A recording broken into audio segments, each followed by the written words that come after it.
Assalamualaikum warahmatullahi wabarakatuh. Jumpa kembali di channel saya Fahmi Batur. Kali ini kita nggak akan melakukan penelusuran atau mengklarifikasi suatu tempat. Kali ini lebih tepatnya kita mengklarifikasi tentang kejadian semalam, di mana rekan kerja kita mengalami gangguan negatif ya. Pas di penghujung acara ketika yang mau ngambil kamera ya. Di situ beliau merasakan kakinya kayak terbelit ular dan mendadak langsung demam. Sampai sekarang pun dia masih nyatakan sakit, dan selebihnya kita ngobrol-ngobrol aja. Pas masuk ke pintu, Pas masuk pintu yang pertama itu ya. nah yang pertama Nah, dia diam di situ. Dikirain saya kan ada apa aja ya, iya, nggak masuk ikut ngambil kamera itu. Iya. Pengguna itu. terbukti pas di akhir pas kita pengambilan kamera kan kebetulan Kampona nggak ikut itu ya. Beliau langsung duduk, langsung duduk, gak tahu tempat, gak tahu situasi, pokoknya posisi di situ kotor kan, dia langsung tergeletak di situ. Pantesan ya. Terus yang dirasakan Kampona apa lagi sih? Kata Kang Bona tuh pokoknya nggak bisa ngelangkah aja, nggak kayak ada yang ngehalangin masuk ke dalam gitu. Iya, sampai beliau menyatakan nggak kuat gitu ya. Nah, sampai sekarang juga masih belum sehat sih, masih nggak enak badan katanya. Iya, kita doanya juga ke teman-teman ya, semoga beliau lekas sembuh dan bisa ikut berpartisipasi lagi bersama Fahmi Batur ya, channel Fahmi Batur. Karena di sini masih banyak lokasi-lokasi yang belum kita datangi, belum kita, kalau kata Sunda mah di apa sih, nyamu ya. Terus gimana lagi tuh sekarang? Berhubung nih Kang Fikri ya, beliau itu rumahnya deket-deketan sama Kang Bona, jadi beliau yang tahu tentang yang dirasakan Kang Bona dari semalam dan sampai sekarang. Saya juga belum banyak bertanya ya, karena mungkin biar Kang Bona istirahat dulu, paling Iya. nanti ya udah mendingan baru saya tanya-tanya lagi ke Kang Bona. Nah terus bukan di gudang semalam aja sih ya yang gangguan itu, yang video sebelumnya ya. Iya, yang di Kawadanaan. Nah, ada salah satu truk kita juga, dia juga nggak enak badan, sampai semalam juga nggak ikut. Iya.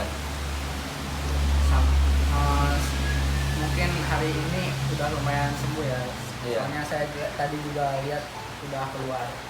Dan video-video yang sebelumnya kita upload ya, yang kemarin-kemarin kayak di Kawadanaan, banyak sih teman-teman yang menyaksikan di menit-menit berapa tuh. Coba yang di Kawadanaan menit-menit berapa sih? Iya, yang di Kawadangan itu menit berapa itu ya? Waktu 12 ya? kalau nggak salah menit 12-an lah. Di menit 12-an. Ada sosok apa tuh yang terlihat? Yang terlihat itu kurang jelas, cuman yang sosoknya itu ada warna putih di sebelah kanan yang narasumber itu ya. Iya. Nah, di sebelah Narasumber Kang Nanda ya. Nah itu di sebelah kanannya itu ada warna putih, cuman kurang jelas. Kalau mau lebih jelasnya itu Resolusinya aja coba ditaikin ya. sama cahaya dari handphone atau laptop yang lagi nonton. Dan sama yang di sini nih, yang apa, yang di jendela belakang itu kan kayak ada yang Iya. di kepala, cuman sekitar durasi berapa detik gitu tuh, tapi jelas tuh ya. Paling 2 detik ya. 2 detik, cuman terlihat jelas ya di kamera. Jadi terlihatnya itu matanya bersinar, terus kepala nongol dari bawah ke atas ya, langsung ke bawah lagi gitu. Seakan kepo, naon, cenah rame-rame. Ya. Tapi yang sosok putih tersebut lebih kurang berinteraksi ya, dia lebih kalem, dia lebih diam. Tapi mungkin itu yang galak ya. Kayaknya sih kayak gitu. Iya. Dan sama yang semalam juga yang di gudang ya, seperti apa yang dirasakan Kang Bona, ada juga nih sosok-sosok yang segelintir ngolebat lah, kayak sosok-sosok putih. Dan ada juga teman-teman yang ngelihat di jendela itu ada mata 4 ya. Di menit berapa itu? Kata temen itu di menit 50 detik sampai pokoknya kurang lebih 10 detik dia itu ada di jendela, ada mata 4 di jendela itu. Iya, barangkali teman-teman juga yang menyaksikan ya, ada yang mempunyai kelebihan mata batin atau yang bisa melihat hal-hal spiritual seperti itu, coba tolong bantu komen di menit berapapun itu, coba bantu biar kita kedepannya lebih fokus ke lokasi-lokasi mungkin yang lebih cenderung lembab, cenderung yang lebih disukai hal-hal huntu hal lah. negatif lah. Nah, banyak hal-hal spiritual yang di luar nalar sih sebenarnya. Dipercaya atau tidak percaya ya mungkin Itu mah persepsi masing-masing. persepsi masing-masing, benar. Kita nggak coba untuk apa ya, mendatangi suatu tempat itu bukan untuk menjelekkan tempat tersebut, tidak, kita tidak ada bermaksud tujuan di situ. Kita hanya ya, mendengar segelintir mungkin ya apa yang diceritakan oleh masyarakat tentang sosok-sosok huntu-huntu yang sering mengganggu masyarakat. Nah, kita datangi dan kita klarifikasi benar atau tidak sosok tersebut ada. Dan walaupun ada, kita nggak akan musik apapun. Tim kita nggak ada yang bisa untuk menetralisir hal-hal seperti itu, nggak ada satupun. Jadi ya kita enjoy aja. Cuman paling ya ngerasain mah ada sih ya. Nah, sekedar ngerasain dan sekedar untuk melihat sedikit demi sedikit, nggak kayak senior mungkin yang kayak di YouTube ya, yang bisa merasakan datang masuk buka pintu langsung dek. Kita nggak kayak gitu. Kita makanya minta bantuan kamera. Dan mungkin ada teman-teman beberapa kru Pami Batur juga yang bisa merasakan mendeteksi pasnya kamera itu disimpan di mana. Ya mungkin hanya dibantu oleh kayak gitu doang. Nah, terbukti Kang Bona semalam bisa merasakan hal seperti itu dan dia langsung diganggu sama hal negatif. Semi nggak sadarkan diri ya. Karena dia langsung ngegeletak, gak bisa bicara, bukan gak bisa bicara, lebih ketutup mulut ya. Nah, lebih diem aja. Dari situ nggak mau bicara apa-apa, nggak berani atau kayak gimana ya di tempat itu bicara. Tapi setelah kita pergi dari tempat itu, baru dia mau bercerita gitu. Lebih menghargai sosok-sosok yang berada di tempat situ kali ya. Ya mungkin kayak gitu. Lebih serunya sih besok ataupun kapan ketika kita nge-tag video, kita bakal ngajak mungkin teman yang lebih jago dibanding kita dalam hal spiritual ya, hal-hal seperti itu. Semoga bisa membantu dan ya kita nggak akan bosan-bosan terus mengklarifikasi tempat-tempat yang mungkin ramai dibicarakan oleh masyarakat di sini. Kita bakal masih berputar di wilayah Menes ya. Coba di next video tempat mana sih yang kira-kira pas menurut Kang Fikri? Sebenarnya kalau tempat banyak sih ya, ada dua tuh, nggak banyak sih. Rekomendasi dari saya buat next yang video itu ada dua tempat.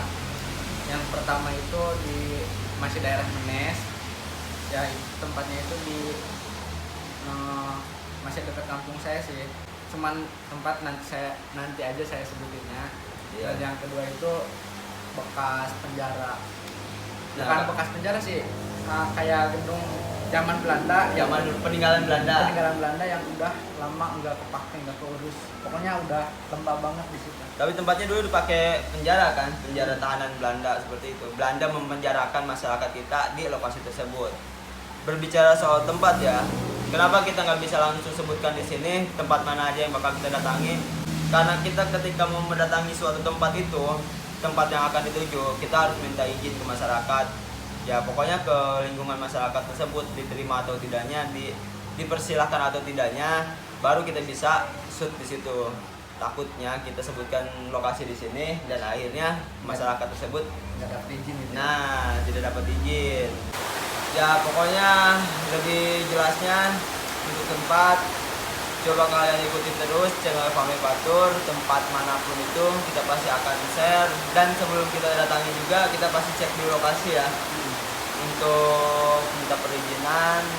Coba apa aja sih Kang Abah ketika kita mau masuki ke lokasi, entah itu alur-alurnya, perizinannya kayak atau apanya. Ya soal perizinan paling kalau misalnya kita mau ke tempat itu, pertama kan kita survei Terima atau tidak ya? Nah itu ke masyarakat dulu kan.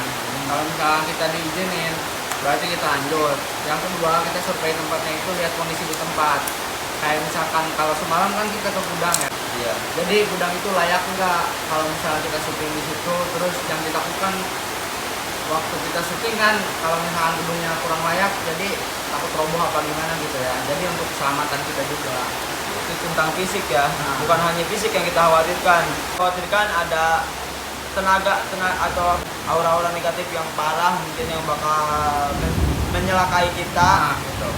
ya kita hindari karena kita kurang kurang tinggi lah ilmunya dibanding senior horor di YouTube gitu ya. Ya, seperti itu. Mungkin hanya sekian klarifikasi tentang persoalan Kang Bona yang dirasakan, dan selebihnya saksikan terus dan ikuti terus channel Fahmi Fatur, dan jangan lupa like, Comment and subscribe. subscribe.